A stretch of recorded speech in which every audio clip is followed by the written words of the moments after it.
the small habits that are quietly draining your capacity. Welcome to the Midlife Capacity Conversations. I'm Jen Churchill and this is episode 7. There's something I've noticed over the years, both in my own life and in the women I work with. When we're exhausted, overwhelmed or struggling to cope, we often assume something big must be causing it. We blame our job, our hormones, our responsibilities, or simply the pace of modern life. And while all of those things absolutely matter, I've discovered something else. Sometimes it's not the big things that quietly drain our capacity. It's the hundreds of tiny habits we've stopped noticing. On their own, they seem insignificant, but together they slowly chip away at our energy, our focus, and our resilience. And because they're so familiar, we rarely question them. Today, I'd like us to do exactly that. For a long time, I thought my biggest challenge was that I had too much to do. My diary was full. My to-do list never seemed to end. I convinced myself that if I could just become a little bit more organised, everything would feel easier. But the more I paid attention, the more I realised something surprising. It wasn't just the number of things I was doing. It was the way I was doing them. Checking my emails while making the breakfast, reading a message during a meeting, starting one task before finishing another, picking up my phone every time it buzzed, trying to answer somebody's question whilst mentally writing tomorrow's shopping list. None of those things felt particularly important, but together they left my brain feeling permanently busy. Our brains are incredibly clever, but they are not designed to focus on everything at once. Every time we switch between tasks, our brain has to stop, reorient itself, and begin again. Psychologists call this attention switching. It happens so quickly we barely notice it, but each switch uses a little bit more mental energy. By the end of the day, it's not unusual to feel like you've been busy every minute of all of that day. But also, you're struggling to remember what you've actually achieved. Not because you've been lazy, but because your brain has spent the day constantly switching directions. Then there are the habits we've almost come to celebrate. Being available all the time, replying immediately, saying yes automatically, eating lunch at our desks, working through breaks, telling ourselves it'll only take a minute.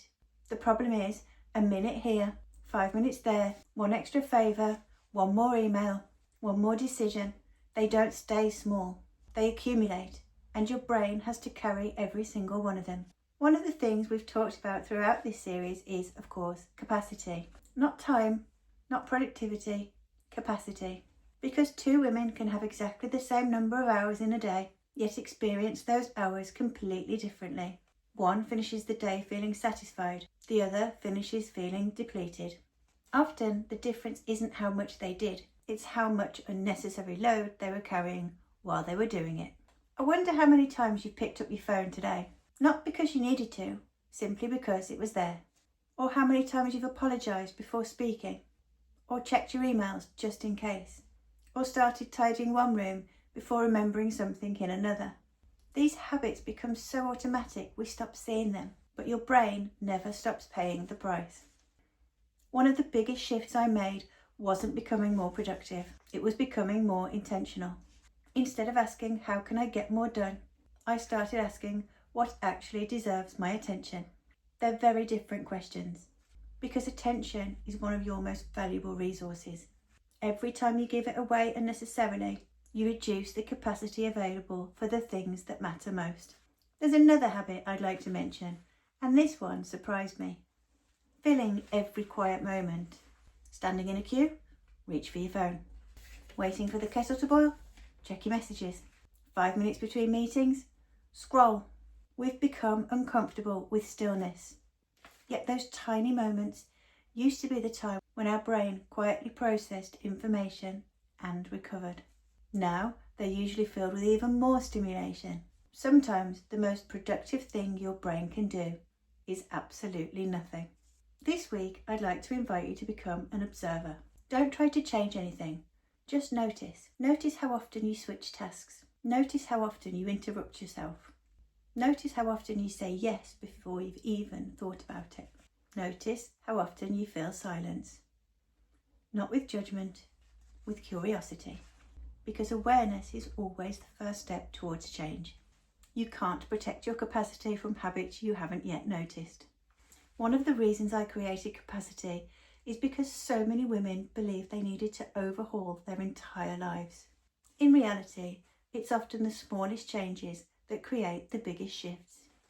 One fewer interruption, one proper lunch break, one boundary, one moment of stillness, one intentional no.